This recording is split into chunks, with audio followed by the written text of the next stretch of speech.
மனதின் குரல், மக்களின் குரல், போராட்டங்களில் தொடங்கி வெற்றிகளை அடைந்த கதை, சொல்லப்படாத பாரம்பரியங்கள், புதிய பாரதத்திற்கான நம்பிக்கை. மாதத்தின் கடைசி ஞாயிற்றுக்கிழமைக்கான ஆர்வமிகு காத்திருப்பு.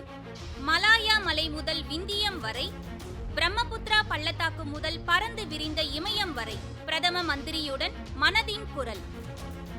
இந்த மாதம் 29ஆம் தேதி முற்பகல் 11 மணிக்கு மனதின் குரல் ஆகாஷ்வாணி மற்றும் தூர்தர்ஷனின் அனைத்து அலைவரிசைகளிலும் மற்றும் பிரசார் பாரதியின் வேவ்ஸ் OTT தளத்திலும் நேரலையில் காணலாம்.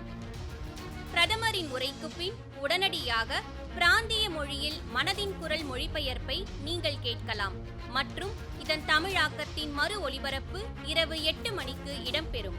நினைவிருக்கட்டும், இந்த மாதம் 29ஆம் தேதி முற்பகல் 11 மணிக்கு மனதின் குரல்.